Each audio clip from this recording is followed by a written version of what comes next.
একটা সময় ছিল যখন পুরো বাড়ি ম ম করত ঘরে বানানো আচারের গন্ধে, যেন একটা ছোট্টখাটো উৎসব। আজকের এই বিশেষ বিশ্লেষণে সবাইকে স্বাগত জানাচ্ছি।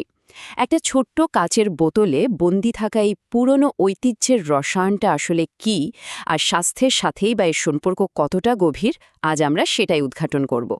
প্রশ্ন হল, আচার কি সত্যি পুরোপুরি অস্বাস্থ্যকর? আজকাল অনেকেরই ধারণা আচার মানেই তো একগাদা তেল, অতিরিক্ত ঝাল আর শুধুই শরীরের ক্ষতি। কিন্তু প্রজন্মের পর প্রজন্ম ধরে চলে আসা এই খাবারটার ভেতর কি সত্যি এমন কোনো জাদুকরী গুণ লুকিয়ে আছে যা আমরা হয়তো ধীরে ধীরে ভুলে যাচ্ছি? চলুন আজ এই বিষয়ের একদম গভীরে গিয়ে দেখা যাক। আমাদের আজকের এই ব্যাখ্যামূলক আলোচনায় আমরা মূলত 6টি ধাপে এগোব।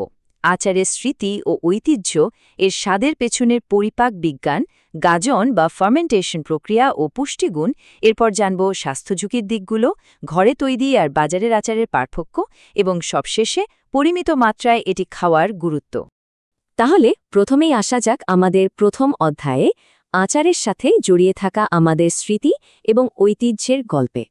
একটু ভেবে দেখুন তো, কাঁচা আম, জলপাই, তেঁতুল কিংবা লেবুর আচারের কথা মনে পড়লে কেমন যেন একটা নস্টালজিয়া কাজ করে, তাই না?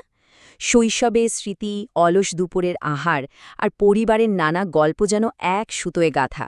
আমাদের এই অঞ্চলে আচার আসলে শুধু তো কোনো খাবার নয়, এটি রীতিমতো একটা অবিচ্ছেদ্য অনুভূতি। প্রতিটি স্বাদের স্তরে স্তরে যেন আমাদের নিজস্ব সংস্কৃতি আর ঐতিহ্য খুব যত্ন করে লুকিয়ে রাখা আছে। আবেগের জায়গা থেকে এবার বরং একটু বিজ্ঞানের দিকে নজর দেয়া যাক। আচারের চমৎকার স্বাদের পেছনে যে পরিপাক বিজ্ঞান কাজ করে, সেটাই আমরা এখন দেখব।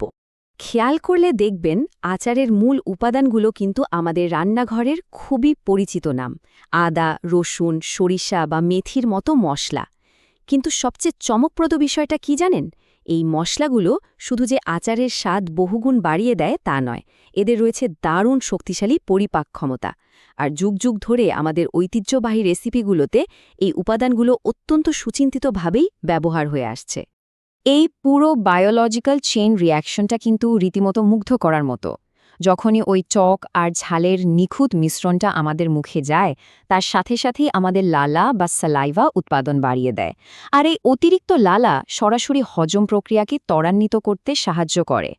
যেমন ধরুন, প্রচণ্ড গরমের দিনে যখন খাবারে একদমই রুচি থাকে না, ঠিক তখন 1 চামচ আচার পুরো খাবারের স্বাদটাই বদলে দেয় আর আমাদের পরিপাকতন্ত্রকে করে তোলে দারুণভাবে সচল। চলুন এবার চলে যাই আমাদের তৃতীয় ভাগে, যেখানে আমরা জানব গাজন প্রক্রিয়া এবং আচারের আসল পুষ্টিগুণ সম্পর্কে। প্রাকৃতিক গাজন, যাকে আমরা ন্যাচারাল ফার্মেন্টেশন বলে থাকি, এটা মূলত এমন একটি সনাতন সংরক্ষণ প্রক্রিয়া যা আমাদের পেটের জন্য উপকারী বা গাট ফ্রেন্ডলি ব্যাকটেরিয়ার বৃদ্ধি ঘটাতে সাহায্য করে। আমাদের দেশে ঘরোয়াভাবে যেসব আচার তৈরি হয়, তার বড় একটা অংশ প্রাকৃতিকভাবে এই প্রক্রিয়ার মাধ্যমেই হয়। আর এই উপকারী ব্যাকটেরিয়াগুলো আমাদের অন্ত্রের স্বাস্থ্য রক্ষায় দারুণ ইতিবাচক ভূমিকা রাখতে পারে।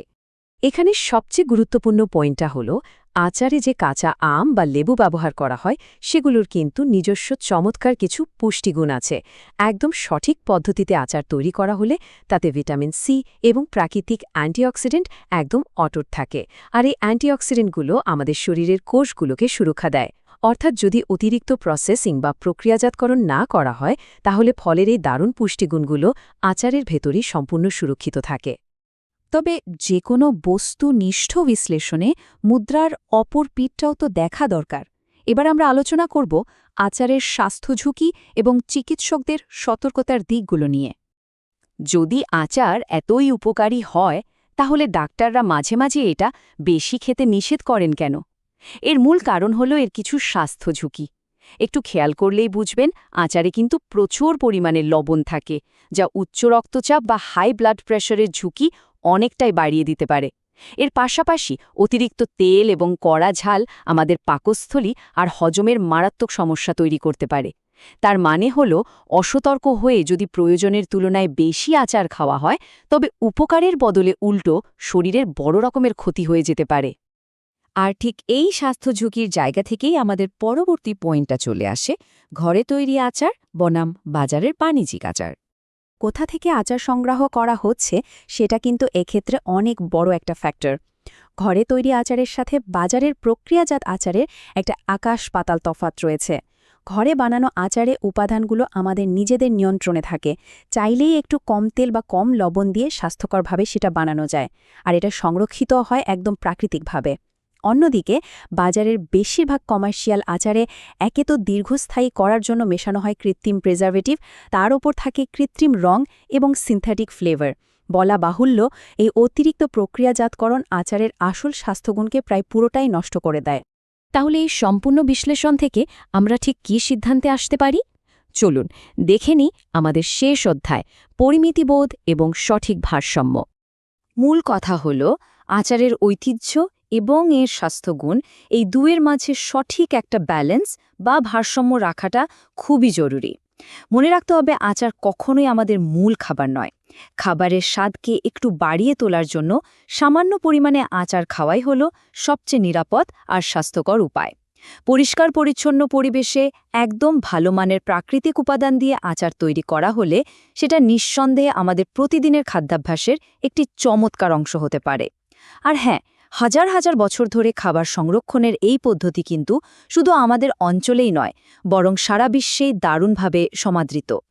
আমাদের আজকের এই ব্যাখ্যামূলক আলোচনার সারমর্মটাকে যদি এক কথায় প্রকাশ করতে হয়, তবে বলতে হবে, একটি ছোট্ট কাঁচের বোতলের ভেতর শুধু যে জিভে জ্বলানা স্বাদই লুকিয়ে থাকে তা নয়, সেখানে পরম যত্নে তোলা থাকে আমাদের পরিবারের ঐতিহ্য, প্রাকৃতিক উপাদানের সুনিপুণ রসায়ন আর পরিমিত খাওয়ার একটা অত্যন্ত সুন্দর অভ্যাস। ঠিক এই ভারসাম্যটুকু বজায় রাখতে পারলেই আচার খাওয়াটা হয়ে উঠতে পারে একই সাথে স্বাস্থ্যকর এবং দারুণ আনন্দের একটা অভিজ্ঞতা। আমরা আমাদের এই আলোচনার একেবারে শেষ পর্যায়ে চলে এসেছি। যাওয়ার আগে একটা ছোট্ট প্রশ্ন রেখে যাই, যা হয়তো আমাদের সবাইকে একটু হলেও ভাবাবে। শত শত বছরের পুরনো এই ঐতিহ্য আর এত সব বৈজ্ঞানিক গুণের মিশেলে তৈরি এই খাবারে আমাদের নিজস্ব সংস্কৃতিতে কোন আচারটি আজও সবচেয়ে বেশি প্রিয়? হয়তো পরের বার ভাতের সাথে এক টুকরো আচার খাওয়ার সময় শুধু এর দারুণ স্বাদটাই নয়, বরং এর পেছনের দীর্ঘ ইতিহাস, ঐতিহ্য আর সেই চমৎকার বিজ্ঞানটার কথাও আমাদের মনে পড়বে। এই ঐতিহ্যবাহী খাবারটি এভাবে বিশ্বজুড়ে সংস্কৃতির এক অমূল্য অংশ হয়ে টিকে থাকুক।